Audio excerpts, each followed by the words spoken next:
muka itu kan masih belum bisa. Iya. Tapi nanti kalau seandainya tatap muka sudah bisa kita lakukan, tentu kita sosialisasi itu kita lakukan secara tatap muka juga gitu. Sebenarnya lebih efektif mana sih Bu, sosialisasi melalui media sosial, platform media sosial, atau dengan tatap muka seperti mengundang peserta-peserta gitu Bu? Mau tahu jawaban jujur atau gitu? Kalau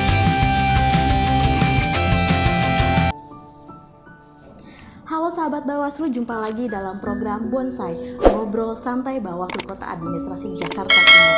Bonsai kali ini kita ditemani oleh ibu yang paling cantik, Ibu Kordif Humas Bawaslu Provinsi DKI Jakarta, Ibu Siti Hovifah atau yang sering disapa Ibu Opi. Halo Ibu Opi, bagaimana kabarnya? Sehat? insya Allah sehat. Alhamdulillah. Sejauh ini sehat. Alhamdulillah kalau begitu.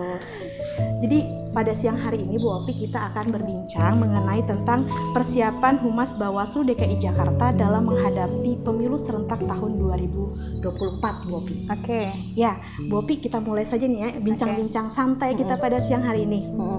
Oke Bu Opi, sebagai koordinator divisi Humas, kira-kira apa sih Bu program strategis yang direncanakan pada tahun 2022 ini? Oke. Terima kasih sahabat Ulia, kalau di Bawaslu itu namanya sahabat gitu ya. Mungkin sebelumnya saya mau menyapa sahabat Bonsai se-Jakarta Timur. Salam kenal dari saya Hovifah dari Bawaslu Provinsi DKI Jakarta. Terima kasih sudah bergabung di sini di channelnya Bawaslu Jakarta Timur, Bonsai Ngobrol Santai. Ya. Betul, ngobrol santai. Iya. Apa saja persiapan kita pengawas pemilu di DKI Jakarta, khususnya divisi Humas tahun 2022 ini? Sebagaimana kita ketahui kan kita sebentar lagi ada pemilu serentak ya tahun 2024. Ada pemilu pileg, pilpres dan juga pilgub gitu. Ada 3 yang besar sekali sebenarnya itu. Tentu kita perlu persiapan jauh-jauh hari untuk bisa menjalankan tupoksi kita dengan maksimal gitu. Persiapan itu tentu tidak hanya dilakukan oleh divisi Humas saja, tapi seluruh divisi yang ada di Bawaslu Provinsi DKI Jakarta dan tentu saja di Bawaslu Kota se-DKI Jakarta gitu. Kalau untuk divisi Humas sendiri sesuai dengan tupoksi yang diberikan oleh Perbawaslu nomor 3 tahun 2020, kita tentu saja akan fokus di pengelolaan kehumasan. Terus kemudian karena salah satu visi kita itu, visi Humas itu adalah mendukung visi Bawaslu secara keseluruhan, yaitu untuk bagaimana mewujudkan lembaga pengawas pemilu yang terpercaya gitu. Nah, ini bagaimana kita membangun trust masyarakat, tentu saja ini menjadi PR Humas secara tidak langsung. Betul. Karena Humas itu kan jembatan komunikasi, pencitraan gitu kan, fungsinya kan pencitraan lembaga, menyampaikan informasi, memberikan layanan informasi kepada masyarakat kan seperti itu. Nah, jadi di tahun 2022 ini beberapa rencana strategisnya masih seputar kegiatan-kegiatan yang sifatnya inovatif dan informatif untuk masyarakat. Tentu saja untuk kontennya sesuai dengan kebutuhan kita untuk mensosialisasikan kepada masyarakat Bawaslu itu apa secara kelembagaan, terus tahapan yang sedang berjalan itu apa saja gitu. Terus kemudian kira-kira apa sih yang bisa dilakukan oleh masyarakat untuk membantu Bawaslu dalam pengawasan, berpartisipasi dalam mengawasi tahapan itu seperti apa. Rencananya kita punya rencana strateginya ke arah situ, sesuatu yang sifatnya edukasi baik internal maupun juga eksternal. Ibu, itu kan tadi kita berbicara tentang tahun 2022 ya. Nah, kita rada flashback sedikit ke tahun 2021. Kira-kira ketika rencana strategis di tahun 2021 itu ada nggak sih Bu kendala, terus kemudian evaluasi atau tantangan yang dihadapi oleh divisi Humas sendiri? Oh, tentu ya. Tidak hanya tahun 2021 ya. Setiap tahun itu pasti ada namanya tantangan. Kita nyebutnya tantangan ya, jangan kendala gitu. Kita jadi orang yang optimis saja. Ada banyak tantangan ya. Setiap tahun itu ada. Secara tidak langsung sebenarnya tantangannya setiap tahun itu sama gitu. Cuman ada beberapa. Cuman masalah intensitas dan juga kuantitas dari tantangan itu yang mungkin setiap tahun berbeda gitu. Tapi satu hal yang saya cermati dari hasil evaluasi, kalau di Humas itu kan ada review per 3 bulan namanya. review triwulan. Jadi setiap 3 bulan kita mengevaluasi konten dari media, baik itu substansinya apa, terus kemudian kualitatif dan kuantitatifnya juga kita evaluasi gitu. Itu tiap 3 bulan, terus dari setahun itu berarti berapa kali ya? 4 kali gitu. Terus monefnya juga per 6 bulan juga gitu kan, nanti evaluasi secara keseluruhan di akhir. Nah kemarin itu hasil evaluasi dari 2021 ada beberapa yang masalah klasik gitu yang terus kita upaya tingkatkan setiap tahun tuh selalu sama. Apa itu, Bu? Pertama masalah peningkatan kapasitas. Sumber daya manusia itu menjadi hal yang sangat penting untuk bisa mensupport kerja-kerja kelembagaan sumber daya manusia. Kalau di divisi humas itu kan yang paling penting itu salah satunya adalah kemampuan untuk memberitakan sesuatu. Jadi bagaimana menulis, bagaimana mengkonsep berita itu sendiri, bagaimana memoles sebuah berita itu supaya bisa tersampaikan dengan mudah dicerna, enak dilihat, dan masyarakat mau untuk bisa membuka lah minimal website kita gitu atau media sosial kita gitu. Konten kreator gitu ya Bu ya? Iya, semacam itulah gitu ya. Tidak hanya membuat berita saja ya, karena ternyata untuk membuat berita kan memang harus ada skill khusus gitu. Untuk bisa memotret bagian terpenting dari sebuah peristiwa itu kan butuh keahlian khusus. Nah itu masih jadi PR bersama. Saya pikir ini PR yang akan selalu terus kita lakukan untuk peningkatan kapasitas gitu. Nah yang selanjutnya adalah kalau tadi itu masalah SDM terkait berita, nah itu yang tadi yang kedua yang Ulia sampaikan, content creator. Itu penting sekali karena kita kan sekarang zamannya sudah berubah. Kita sudah zaman serba digital. Siapa yang tidak mengikuti zaman itu akan digerus oleh zaman gitu kan. Jadi kalau udah zamannya digital kita harus ikut menyesuaikan, beradaptasi gitu dengan media-media ataupun platform yang digital itu. Nah itu juga kita perlu terus belajar meningkatkan kapasitas supaya teman-teman di tim kita, di tim humas baik di provinsi maupun kabupaten kota juga bisa itu. Jadi memang step by step ya. Itu tantangan buat kita, apakah kita mampu untuk bisa membuat menyediakan konten-konten yang menarik dan mudah dicerna oleh masyarakat. Kalau bagus aja mungkin banyak konten yang bagus, tapi menarik enggak sih sampai masyarakat mau lihat, itu kan itu butuh kreativitas tersendiri gitu. Nah ini masih PR kita bersama lah gitu. Tapi tentu dengan kaidah-kaidah dan aturan dalam lembaga tersebut ya Bu ya. Oh iya tentu.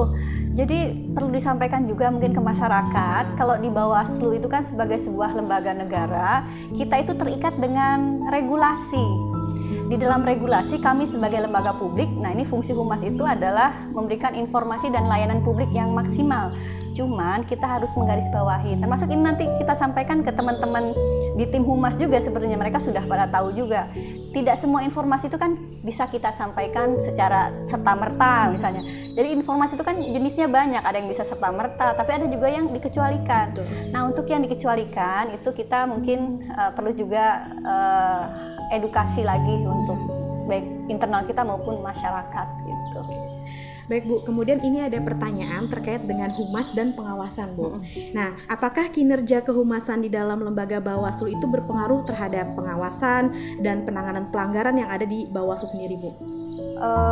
Berpengaruh ya, maksudnya kalau kita bicara masalah penting atau tidak penting, penting. Kenapa gini? Karena apa yang sudah kita lakukan itu juga harus diketahui oleh masyarakat. Karena kita lembaga negara itu kan sifatnya harus transparan, akuntabel. Nah, bagian dari transparansi dan akuntabilitas itu adalah bagian kerjanya humas. Pengawasan melakukan pengawasan gitu. Nah, kemudian kita menginformasikan kepada masyarakat, divisi pengawasan telah melakukan pengawasan apa saja, di mana saja gitu, dan bagaimana pengawasan itu berjalan. Nah, itu penting. Jadi kita sebenarnya dalam sebuah organisasi, kalau saya selalu menyampaikan ini, dalam sebuah organisasi kan biasanya kita memang terbagi pada beberapa divisi gitu, tapi setiap divisi itu punya tugas masing-masing, tidak bisa berjalan sendiri-sendiri gitu, dan tidak bisa merasa dirinya paling penting sendiri, nggak bisa begitu, karena masing-masing sudah diatur sedemikian rupa untuk saling mendukung. Satu jadi kepala, satu jadi kaki, satu jadi tangan, satu jadi jantung gitu kan. Itu kan pasti punya fungsi masing-masing, hilang satu ya mati kan begitu. Kalau misalnya pengawasan maupun penanganan pelanggaran berjalan dengan maksimal dalam realita lapangannya gitu, tapi masyarakat kemudian tidak tahu karena misalnya humas tidak memberitakan itu atau tidak menginformasikan, itu bisa jadi nanti masyarakat, pertama bagaimana kita bisa meningkatkan trust publik ya, kepercayaan publik ke kita kalau mereka nggak tahu kan. Terus bagaimana kemudian masyarakat bisa mengetahui bahwa kita tuh sudah bekerja gitu. Jangan-jangan kalau kita tidak ada, humas tidak ada, mereka nggak tahu. Jangankan pekerjaan kita, mungkin malah Bawaslu itu sendiri mereka nggak tahu. Bawaslu itu apa sih gitu kan? Ada nggak sih? Nah itu juga, itu kan PR itu, PR bersama. Jadi sinergi antar divisi itu penting. Ibaratnya humas itu yang menyajikan di ruang tamu, nah yang mengolah di dapur, termasuk humas juga, divisi-divisi lainnya yang menyiapkan bahan-bahannya gitu loh. Bahan masakannya kan dari divisi lain, nanti diolah disampaikan ke masyarakat gitu. Kemudian Bu, apakah divisi humas ini, khususnya Humas Bawaslu DKI Jakarta ya Bu ya, pada tahun 2022 ini memiliki fokus program yang terkait dengan pengoptimalisasian pelayanan Bawaslu DKI Jakarta kepada masyarakat, punya nggak Bu kira-kira? Oh ada. Apa itu Bu kalau boleh tahu? Jadi kita itu ada dua ya. Pertama itu kan peningkatan pelayanan informasi. Jadi kita berupaya peningkatan pelayanan informasi itu baik yang sifatnya kita yang menyajikan atau kita membuka, menyiapkan sebuah form ataupun sebuah platform yang membuat masyarakat bisa langsung berhubungan dengan kita gitu. Jadi mereka kalau mau bertanya silahkan di situ gitu kan. Nah itu biasanya kita melalui media sosial yang kita punya gitu. Nah itu bagian optimalisasi kita tuh di situ nanti. Kita menyajikan informasi, mereka kalau bertanya juga nanti silahkan di situ. Jadi ada semacam media sosial yang interaktif lah kepada. Ada feedbacknya. Ada feedback gitu. Karena kalau tidak ada feedback kita tidak bisa mengukur. Betul. Sejauh mana informasi yang kita sampaikan sampai gitu ke masyarakat gitu. Terus yang kedua mungkin kita terkait konten-konten edukasi yang akan tetap kita tingkatkan. Sebenarnya kan 2021 kemarin sudah ada ya. Itu akan tetap kita lakukan. Kalau di komunikasi, ilmu komunikasi itu kan kalau orang itu semakin sering istilahnya terpapar satu informasi secara terus menerus gitu kan, awareness-nya dapat gitu ya. Pertama awareness-nya dapat, dan kemudian ada ada teori yang menyatakan apa yang mereka lihat itu dianggap sebagai suatu kebenaran juga gitu. Nah kita berharap seperti itu karena apa yang kita sampaikan kan sesuatu yang benar gitu. Selain program-program yang Ibu sebutkan tadi, ada nggak Bu program lain yang kemudian menjadi fokus dari Bawaslu DKI Jakarta khususnya divisi kehumasan? Oh ya ada ya, selain yang tadi saya sebutkan, kita itu kan tahun 2020 tuh ada namanya Pojok Kencang Waslu ya, Pojok Bincang Pengawasan Pemilu. Waktu itu kita Pojok Kencang Waslu itu hanya berupa Zoom gitu ya, Zoom meeting gitu. Nah rencananya di tahun 2022 ini Pojok Kencang Waslu itu menjadi podcast kita. Jadi kalau Bawaslu Jakarta Timur kan ada bonsai gitu ya. Nah kalau di Bawaslu Provinsi DKI Jakarta kita rencananya Pojok Kencang Waslu itu podcast Pojok Kencang Waslu, Pojok Bincang Pengawasan Pemilu. Isinya nanti sama mungkin ya dengan pasti semua sama ya, isinya edukasi, sosialisasi gitu. Karena salah satu fungsi humas kan harus melakukan sosialisasi kepada masyarakat. Selama pandemi ini kita kan tidak bisa melakukan sosialisasi yang sifatnya tatap muka gitu. Jadi ya salah satu exit strategi yang kita lakukan, kita bisa melalui platform media sosial gitu. Jadi ya melalui media aja gitu, secara digital gitu. Mungkin itu ya. Terus konten-konten yang tahun 2021 sudah ada, itu kan ada konten edukasi yang kita setiap hari Jumat. Rencananya itu tetap akan kita lanjutkan, akan kita kembangkan. Kalau di tahun 2021 itu masih sifatnya dasar. Jadi undang-undang istilahnya gini, Undang-Undang 7 tahun 2017 aja lah itu isinya dikasih ke masyarakat. Isinya kan begitu ya. Tapi kemudian untuk tahun ini kita akan mencoba lebih spesifikasi pertahapan. biar masyarakat juga tahu di tahapan ini sekarang ada tahapan apa, di tahapan ini ada apa gitu. Terus kemudian kira-kira masyarakat apa yang bisa masyarakat lakukan untuk berpartisipasi gitu. Karena salah satu output yang kita harapkan juga adalah semakin banyak masyarakat yang terdorong. Kita mengencourage masyarakat untuk ikut berpartisipasi dengan Bawaslu di DKI Jakarta gitu. Ya. Kemudian Bu, selanjutnya terkait dengan grand design nih Bu. Oh iya. Ya, apakah Bawaslu DKI Jakarta khususnya divisi kehumasan Humas itu memiliki grand design kinerja Humas dalam menghadapi pelaksanaan pemilu serentak nanti tahun 2024 Bu? Oh, oke. Kalau kita bicara grand design, berarti kita bicara tentang visi misi ya. Visi misi dan tugas. Tadi saya sudah sampaikan bahwa kalau di Perbawaslu 3 tahun 2020 itu terkait dengan tata kerja dan pola hubungan. Fungsi humas itu kan melakukan pengelolaan kehumasan, terus pengelolaan dan pelayanan informasi publik dan sosialisasi gitu. Itu 3 diantaranya gitu. Nah ini grand design kita tentu mengarah ke situ. Jadi yang menjadi tupoksi kita turunkan ke rencana strategis, terus kemudian ke visi misi. Visi kita itu khususnya humas adalah bagaimana melalui meningkatkan atau terwujudnya lembaga yang lebih transparan, terus kemudian lebih responsif dalam memberikan pelayanan informasi publik kepada masyarakat gitu. Tentu ini salah satu tujuan utamanya itu tadi bagaimana meningkatkan trust masyarakat terhadap Bawaslu gitu. Kemudian Bu, kalau ngomongin soal grand design, kira-kira Bu strategi apa sih yang dibutuhkan agar grand design-nya punya Bawaslu DKI Jakarta ini terwujud itu? Nah, pertanyaannya sederhana, jawabannya berat. Sebelum dijawab mungkin diminum dulu Bu, biar lebih silakan. Biar lebih fresh gitu kali ya Bu ya. Mari Bu, silakan Bu. Tak minum dulu ya. Saya susah ngambilnya ya, jadi nggak usah pakai piringnya. Harusnya pakai piringnya gini.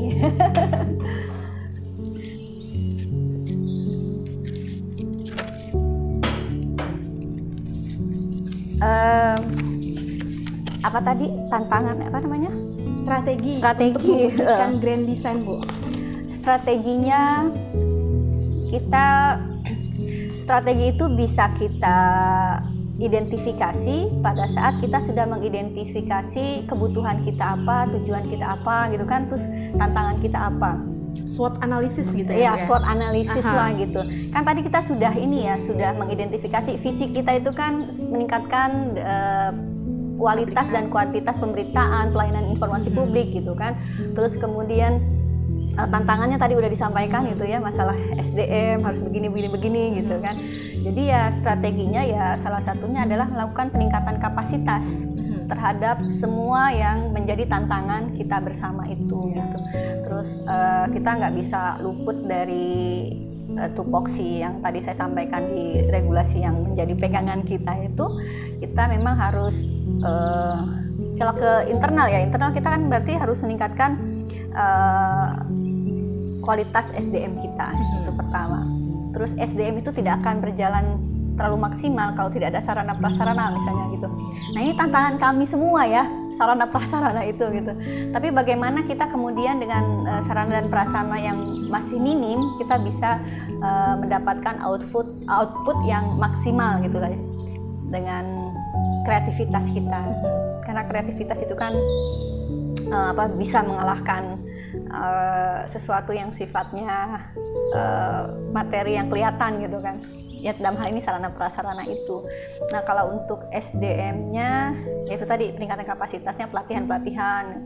Terus kita kan nggak cuma internal ya, itu kan internal. Kita kan eksternal juga. Eksternal itu kita ingin lebih banyak menjangkau orang, jadi akan ada lebih banyak masyarakat yang terpapar. Kita harapannya kan begitu tahun 2022. Nah rencana strategisnya kalau untuk menjangkau itu kita mencoba mengidentifikasi kira-kira pangsa audiens kita itu usianya berapa, dari usia sekian ke sekian biasanya mereka sukanya lihatnya yang apa nih dari platform media sosial itu gitu. Jadi kita mencoba menyesuaikan kebutuhan. Kalau untuk pemilih pemula mungkin sekarang lagi sukanya TikTok atau apa, mungkin kita nanti bikinnya sesuai dengan kebutuhan itu. Untuk ke pemilih pemula berarti kita pakainya TikTok. untuk ke ibu-ibu kayak saya gitu kan, Facebook gitu kan. Ya gitulah, kita mencoba berbagai cara karena yang tatap muka itu kan masih belum bisa. Iya. Tapi nanti kalau seandainya tatap muka sudah bisa kita lakukan, tentu kita sosialisasi itu kita lakukan secara tatap muka juga gitu. Sebenarnya lebih efektif mana sih Bu, sosialisasi melalui media sosial, platform media sosial, atau dengan tatap muka seperti mengundang peserta-peserta gitu Bu? Mau tahu jawaban jujur atau gitu? Kalau saya pribadi ditanya sejauh mana yang lebih efektif, itu kan jawaban saya harus berdasarkan data yang valid. Data yang valid itu kan berarti saya sudah harus menghitung. Betul. Gitu kan, karena harus ada indikator yang jelas gitu kan, mengkuantifikasi itu kan. Kalau tatap muka kita flashback ke tahun 2019 ya, masalah efektivitas itu kan perlu penelitian khusus, karena kita efektivitas itu nanti tolak ukurnya apa, feedback dari mereka kan, biasanya respon mereka apakah kemudian menambah pengetahuannya mereka atau tidak kayak gitu kan. Dan itu baru kita ketahui kan kalau di pelatihannya ada, kalau pelatihan tuh enak ya, ada pretest, ada post-test gitu. Betul. Jadi kelihatan pretestnya nilainya kecil, post-testnya besar, oh berarti sudah terpapar kan gitu, indikatornya udah jelas gitu. Nah kalau yang sekarang kan, kalau tahun 2019 itu kita yang tatap muka ya, kita belum ada COVID itu, belum ada pandemi, kita melihatnya dari kuantitas jumlah masyarakat yang terpapar. Tapi kita belum mengadakan penelitian dari sekian jumlah itu apakah mereka memahami secara maksimal atau bagaimana gitu. Karena belum ada tolak ukurnya gitu. Jadi ya terus terang saya agak kesulitan juga ya. Kalau kita lihat, jadi kalau mau perbandingannya apple to apple, berarti kalau tatap muka itu dari konteks kuantitas dulu kita bisa dapat lebih dari 4.000 orang yang terpapar. Karena kita dulu kerjasama sama Kesbang, ada pelatihan sosialisasi undang-undang kepemiluan, satu pelatihan 200 orang pesertanya, dikali sekian, terus kita ketemu orang-orang terus kita melakukan sosialisasi yang keliling. Kita asumsikan 100 orang saja atau ya 60 orang lah pesertanya waktu itu, dikali di beberapa tempat 13 titik waktu itu, terus jadi kita kalkulasi itu sekitar 4.000 orang tahun 2019 itu dulu. Nah kalau di media sosial, kita kalau lihat dari hasil review triwulanan itu dikuantifikasi kan ya, jumlah penonton YouTube kita berapa, viewersnya, likes-nya. Nah kalau viewers, likes, kita anggap itu aja sebagai indikator ada interaksi lah, mereka sudah terpapar gitu kan. Dari Provinsi DKI Jakarta lumayan banyak juga, Bawaslu Kabupaten Kota juga kan mereka juga melakukan itu lumayan juga banyak. Iya. Jadi ya kalau tolak ukurnya adalah kuantitas ya, artinya lebih banyak mana, saya nanti mungkin bisa dilihat perbandingan dari jumlah viewers dan sebagainya itu. Kalau dari tolak ukur efektifnya itu adalah misalnya respon masyarakat, feedbacknya itu, nah saya belum bisa ngukur, terus terang belum bisa ngukur karena itu butuh penelitian tersendiri. Termasuk misalnya kan apakah semakin dulu itu pernah ada ada diskusi-diskusi bahwa yang menjadi salah satu indikator berhasil atau tidaknya kita dalam melakukan pencegahan itu kan dengan semakin banyaknya orang berani melaporkan gitu, karena mereka ternyata tahu cara melaporkan. Berarti yang kita sampaikan kan sampai ke masyarakat, jadi mereka tahu ini tidak boleh dan mereka tahu cara melaporkan kan gitu. Terus jumlah penanganan jumlah pelanggaran yang berkurang misalnya kan, seperti itu dulu ada begitu kan. Kalau yang sekarang media sosial nih saya belum ini juga. Ini ide menarik juga, kapan-kapan ya Jakarta Timur siap ya. Siap pokoknya Jakarta Timur dulu. Kemudian Bu, pertanyaan selanjutnya nih Bu, terkait dengan Humas Bawaslu Kabupaten Kota. Menurut Ibu Opi sendiri sebagai Kordif Humas DKI Jakarta, kira-kira nih Bawaslu Kabupaten Kota ini tuh butuh dukungan apa yang perlu diberikan Bawaslu Kabupaten Kota untuk menghadapi pelaksanaan pemilu serentak tahun 2024, khususnya dalam bidang kehumasan? Dukungan seperti apa Bu yang dibutuhkan kira-kira? kan kita antara Iya. provinsi dengan kabupaten kota juga butuh bersinergi kan Bu? Iya, betul. Kita saling mendukung satu sama lain ya. Pertama itu ya, saling mendukung satu sama lain itu artinya setiap yang dilakukan oleh Bawaslu Provinsi misalnya atau Bawaslu RI gitu, itu mungkin bisa kita beritakan ulang tanpa mengubah kontennya gitu kan, tapi dalam versi Bawaslu kabupaten kota masing-masing gitu. Cuman konten substansinya enggak berubah, kan? gitu ya. Gitu. Tapi masalah bentuknya terserah gitu, itu kan bisa juga. Kalau masalah kreativitas saya sudah merasa cukup ya. Jadi selama tahun 2020 sampai 2021 ini memang kita intens ya Bawaslu Provinsi melakukan bimbingan. Pertama ya dulu pelan-pelan sekali, mungkin anak-anak yang di staf itu paham banget. Dulu tuh disuruh bikin medsos ya, medsos dulu, bikin YouTube dulu, bikin ini itu kan dulu itu kan serentak gitu. Terus kemudian baru substansi kontennya, ada satu konten yang memang kita buat provinsi khusus yang harus disebarluaskan oleh teman-teman kabupaten kota. Sebenarnya itu salah satu tujuannya adalah supaya yang masih belum terlalu kreatif itu juga nggak terlalu ketinggalan gitu. Jadi semua bisa sama, terserah mereka membuatnya seperti apa, yang penting substansinya nggak berubah gitu. Kayak gitu. Terus kalau bersinergi ya kita harus bersinergi satu sama lain. Sudah cukup, kreativitas sudah sangat cukup. Jadi saya menilainya ya, Bawaslu Kabupaten Kota sudah sangat cukup, cuman tinggal kalau orang tua tuh ngeliatin anak itu yang penting mereka masih di relnya lah, karena mereka sudah tahu, mereka sudah bikin rel, sudah tahu relnya dibuat seperti apa, dari bahan apa, bagaimana gitu. Jadi mereka sudah jalan di rel, tinggal saya ngeliatin aja, ini relnya ke kiri ke kanan, harusnya lurus gitu ya, jangan sampai ke kiri ke kanan gitu aja, mungkin itu. Fokus on the track. Iya, gitu jadi ya. Fungsi controlling ya, pengawasan dari kita, pembinaan dan pengawasan dari provinsi ke kabupaten kota. Itu kan tadi kalau Bawaslu DKI Jakarta dengan kabupaten kota. Kemudian kalau ada nggak sih Bu dukungan lain selain dari kabupaten kota gitu, bekerja sama nggak Bu dengan pihak lain dalam mensukseskan program kehumasan Bawaslu DKI Jakarta? Kalau ada dari pihak mana aja Bu? Ini kita baru rencana ya, kita bicara rencana. Kalau di tahun 2021 kemarin itu kan kita sempat MOU dengan beberapa lembaga ya. Ada yang dari kampus, terus kemudian ada dari dinas pendidikan waktu itu, cuman baru kita belum mendalami itu, artinya baru sebatas MOU, belum sampai perjanjian kerjasamanya. Nah ini rencananya tahun 2022 ini kita mau melakukan itu. Karena apa gitu? Bawaslu itu tidak bisa berjalan sendiri.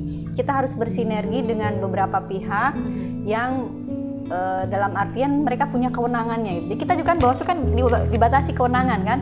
Nggak boleh gini, batasannya cuma sampai segini loh gitu, nggak boleh melewati batasan itu gitu. Nah ini disinilah kita kemudian perlu untuk bersinergi dengan mitra kerja kita. Nah rencananya di tahun 2022 ini kita mau ada namanya visit media. Karena media itu kan pasti mereka lebih profesional, jangkauan audiensnya lebih luas, mereka sudah punya bukan followers ya, mereka punya pembaca setia misalnya kan kayak gitu. Terus kita mungkin dengan pemerintah juga kita harus kerjasama gitu, melakukan komunikasi, apalagi nanti kita kan ada pilgub ya. Nanti fungsi dan peran pemerintah di pilgub itu apa, kita harus menyampaikan itu ke mereka, mereka juga harus menyampaikan juga ke publik gitu, itu kan penting. Terus beberapa teman-teman sih sudah di kabupaten kota itu sudah lebih progresif ya, mereka ada yang sudah ke sekolah Bawaslu Gastu School, Gastu Kampus. Nah, itu bagus. Itu saya harap juga dilakukan di seluruh kabupaten kota. Nah, kalau provinsi kan bingung juga karena provinsi adanya kampusnya A adanya di Jaksel, B adanya di Jaktim. Itu udah jadi bagian dari Bawaslu kabupaten kota gitu. Jadi kita bikin MOU-nya aja, ya kan begitu.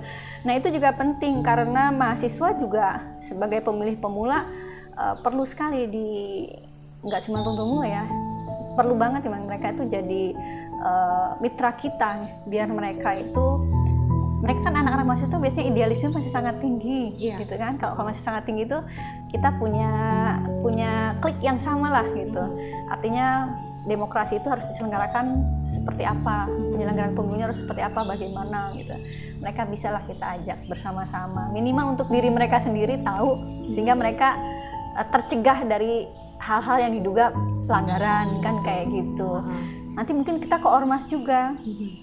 Saya kan rencananya tahun 2022 itu rencananya ya untuk bisa semakin memperluas jaringan kita gitu. Tahun 2022 ini juga saya ingin ada semacam literasi media berbasis kesetaraan gender juga. Saya kan ingin juga literasi pemilu ya, bukan media, literasi pemilu berbasis kesetaraan gender. Misalnya itu juga menarik. Rencananya mau tahun 2022 ini gitu. Ya dikemas dalam podcast itulah. Jadi nanti kita undang narasumber untuk menjadi narasumber gitu, beberapa pihak mitra kerja. Terus ya semoga bisa disebarluaskan gitu. Ya. Rencananya begitu. Kan kita bicara rencana Iya ya. betul Bu. Nah, rencana itu tentu juga pasti akan didukung sama kabupaten kota pastinya. Iya. Kan? Kalau sama Ulia tuh serius ya. Padahal saya udah santai loh. Bu. Iya. Kemudian Bu, terkait dengan itu tadi dukungan dari Bawaslu Kabupaten Kota, dukungan dari stakeholder atau dari pihak luar. Kemudian ada nggak Bu dukungan dari Bawaslu RI sendiri terkait dengan pengoptimalisasian kehumasan Bawaslu DKI Jakarta? Optimalisasi ya ada lah ya. Pertama dalam bentuk regulasi yang per Bawaslu itu, yang di per Bawaslu itu kan sudah kelihatan jelas kita tugasnya itu apa, itu udah bagian dari dukungan kan, karena kita tidak dibiarkan begitu saja mencari pola sendiri, enggak, karena sudah ditentukan oleh Bawaslu RI, itu pertama. Terus yang kedua kan beberapa kali juga Bawaslu RI melakukan peningkatan kapasitas gitu kan, yang melibatkan kita semua. Itu saya pikir itu bagian dari dukungan Bawaslu RI juga ke kita untuk meningkatkan kualitas kita juga gitu. Oke. Ada monitoring kayak gitu-gitu kan. Kemudian Bu, berarti kalau begitu, apakah sebenarnya Bawaslu RI ini punya grand design yang kemudian itu diturunkan atau membutuhkan koordinasi dengan Bawaslu DKI Jakarta, Bu? Ada Bu, grand design-nya RI yang kemudian butuh koordinasi dengan DKI Jakarta? Kalau secara spesifik dengan Provinsi DKI mungkin enggak ya, karena namanya grand design itu kan berlaku berarti untuk seluruh provinsi di Indonesia kan. Karena sifatnya kan grand design Bawaslu RI yang kemudian kita gunakan untuk bekerja jadi pedoman kita, pedoman jadi arahan kita untuk bekerja di provinsi masing-masing gitu. Yaitu tadi yang dengan adanya per Bawaslu itu mengenai tugas humas itu apa saja, itu bagian, saya pikir itu bagian dari grand design yang mencoba untuk dibuat oleh Bawaslu RI yang menjadi paduan buat kita semua gitu. Pertanyaan terakhir buat Bu Opi. Iya boleh. Pertanyaan terakhir adalah, pertanyaan banyak nggak apa-apa, asal jangan susah-susah. Pertanyaan yang terakhir adalah apa aja Bu harapan dan pesan yang ingin Ibu sampaikan khususnya terkait dengan kehumasan, pengoptimalisasikan kehumasan baik itu di Provinsi DKI Jakarta ataupun di Bawaslu Kabupaten Kota. Ada yang ingin disampaikan mungkin Bu? Oh ada, Silakan Bu. ada banyak. Saya ngeliatnya ke situ. Ke situ. Saya mau ngeliatnya Mbak Uli aja. Jadi apa ya harapannya ya? Harapannya tentu saja kita semua bisa bersinergi, karena kalau kita bekerja sendiri-sendiri itu nggak bisa tapi hasilnya nggak maksimal gitu kan. Kita bersinergi baik dari Bawaslu Provinsi maupun Bawaslu Kabupaten Kota, maupun antara Bawaslu Kabupaten Kota itu sendiri gitu. Itu pertama, kita bersinergi. Terus yang karena skup wilayah kan kita masing-masing berbeda, kita bertanggung jawab untuk wilayahnya masing-masing gitu. Terus yang selanjutnya adalah Bawaslu Kabupaten Kota dan juga Provinsi DKI diharapkan semakin kreatif menciptakan konten-konten yang mungkin lebih sederhana tapi mengena dan diingat oleh masyarakat. Jadi kalau saya tuh dulu di pelatihan tuh ada namanya KISS itu kan cium ya. Jadi keep it simple and short gitu. Jadi sederhana, pendek tapi kena gitu. Nah itu Jadi PR kita bersama gitu ya. Terus kemudian soliditas kita apalagi tim itu penting. Jadi apapun yang terjadi, apapun kondisi kita harus tetap solid ya. Harus tetap solid, tetap kreatif, tetap menyampaikan konten-konten yang edukatif, informatif, dan juga komunikatif. Ya, Bawaslu Provinsi DKI Jakarta menjadi salah satu provinsi yang menjadi perpanjangan tangan Bawaslu RI gitu kan. Nah, kabupaten kota berarti menjadi perpanjangan tangan dari Bawaslu Provinsi kan begitu. Dengan masalah tadi substansinya nggak berubah, tapi konsepnya sesuai dengan kreativitas. Dan saya harap satu lagi, masing-masing kabupaten kota punya ciri khas yang benar-benar ciri khas masing-masing kabupaten kota. Unggulnya di mana gitu, itu digali gitu ya. Kalau misalnya punya icon gitu ya silahkan aja bikin icon gitu. Sekarang kan udah ada bonsai dan sebagainya ya, itu juga bisa jadi ciri khas. Mungkin itu. Baik, nah mengutip kata-katanya Bu Opi tadi, keep it simple and short. Nah, mari kita akhiri obrolan kita pada siang hari ini dengan Ibu Koordif kita. Terima kasih banyak Bu Opi waktunya. Sama-sama. Ya, demikian obrolan kita pada siang hari ini. Semoga obrolan kita bermanfaat dan jangan lupa untuk like, comment, share, dan subscribe channel YouTube Bawaslu Kota Administrasi Jakarta Timur. Saya Ulia undur diri. Assalamualaikum warahmatullahi wabarakatuh. Bersama rakyat, awasi pemilu. Bersama Bawaslu, tegakkan keadilan pemilu.